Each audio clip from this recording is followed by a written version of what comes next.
Hello everyone. आज हम लोग पढ़ेंगे the long silence written by Shashi Deshpande.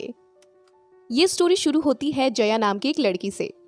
ये एक मिडिल क्लास फैमिली से बिलोंग करती है और ये चाहती है कि इसके पास जो बातें हैं वो अपनी बातों को किसी के सामने रखे, बट सोसाइटी के कारण ये चुप रहती है।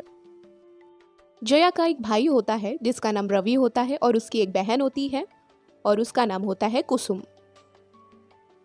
अब क्या होता है, जया की जो ग्रैंड मदर होती हैं वो जया के पास आके बोलती हैं कि तुमको ना खाना वाना बनाना सीखना चाहिए क्योंकि कल को तुम्हारी शादी हो जाएगी।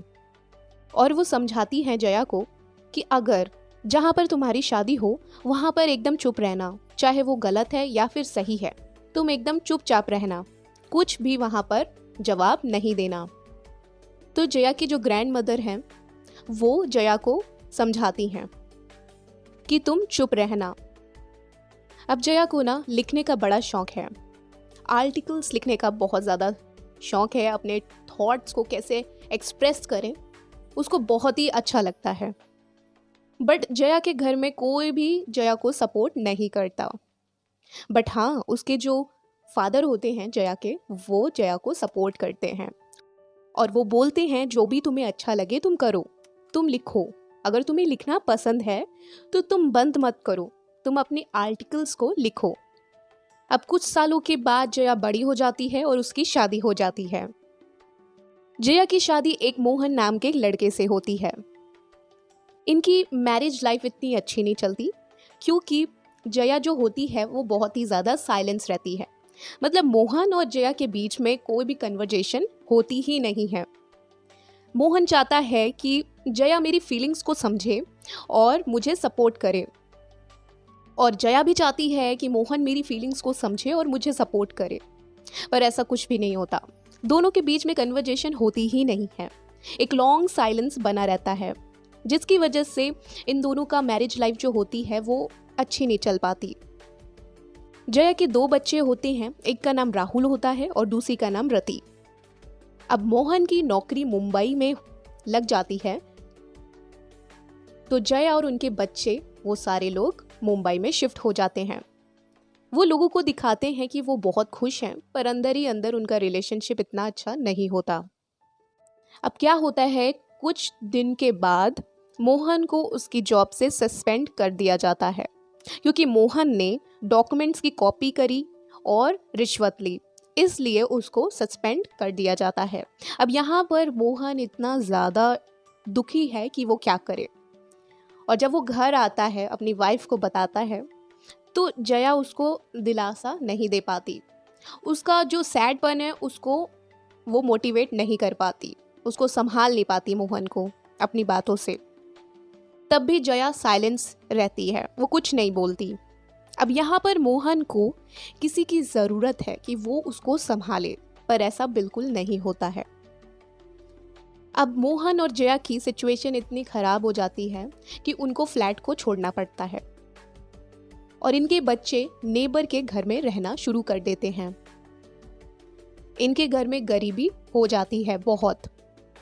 अब जया क्या करती है, वो ये सब सिचुएशन देखती है और फिर से वो आर्टिकल्स लिखना चालू कर देती है। ये सब देख कर ना मोहन खुश नहीं होता। हाँ, वो उसके थॉट्स को पढ़ता है, उसके लेटर्स को पढ़ता है, बट उसको अच्छा नहीं लगता। वो जया को कुछ नहीं बताता और उसको अच्छा भी नहीं लगता।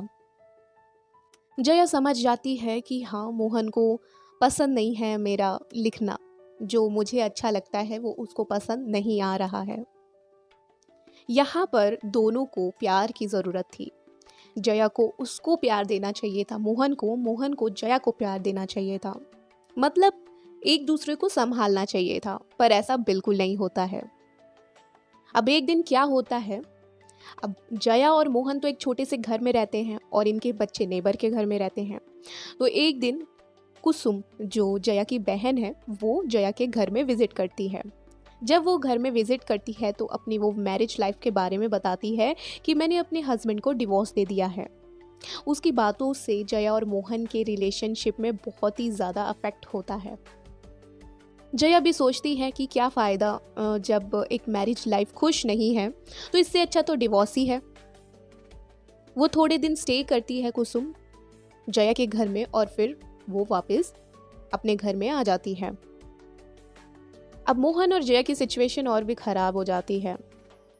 अब एक बार जया मार्केट जाती है, वहाँ पर जया को उसका भाई मिलता है रवि, और रवि मार्केट में मोहन के बारे में बहुत गलत गलत बोलता है। जब ये बात मोहन को पता चलती है तो मोहन बहुत ही ज़्यादा गुस्सा करता है। जब जया अपने घर आती है, वहाँ पे विजिट करता है उसका बेटा राहुल। राहुल ये सब सिचुएशन देखता है और वो घर छोड़ के चला जाता है। साथ ही साथ क्या होता है कि मोहन भी घर छोड़ के चला जाता है। ये सब सिचुएशन देखकर वो भी घर छोड़ के चला जाता है। जया कुछ नहीं कर पाती, तब भी वो एकदम लॉन्ग साइलेंस में रहती है, वो कुछ बोलती ही नहीं है। जया के घर में उसके रिलेटिव आते हैं, नेबर्स आते हैं उसको समझाने के लिए कि सब कुछ ठीक हो जाएगा, टेंशन मत लो। पर यहाँ पर जया कुछ भी समझ नहीं पाती है। इस स्टोरी में यही बताया है कि कैसे एक लॉन्ग साइलेंस एक रिलेशनशिप को डिस्ट्रॉय कर देता है। इस स्टोरी की हैप्पी एंडिंग होती है कि क्या होता है कि जया के पास कुछ दिनों के बाद एक मैसेज आता है, टेलीग्राम आता है मोहन का कि मुझे जॉब मिल गई है और मैं घर वापस जल्दी आ रहा हूँ। और यहीं पे ये स्टोरी फिनिश हो जाती है। आई होप कि आपको ये स्टोरी पसंद आई होगी। अगर आप लॉन्ग साइलेंस में रहते हैं तो बिल्कुल लॉन्ग साइलेंस में ना रहें और अपनी फैमिली के साथ, अपने फ्रेंड्स के साथ कन्वर्जेशन ज़रूर करें, अपनी फीलिंग्स को ज़रूर बताएं। सो अगर आपको ये शॉर्ट स्टोरी पसंद आई है तो लाइक कीजिएगा, सब्सक्राइब कीजिएगा और शेयर ज़रूर कीजिएगा। Thank you.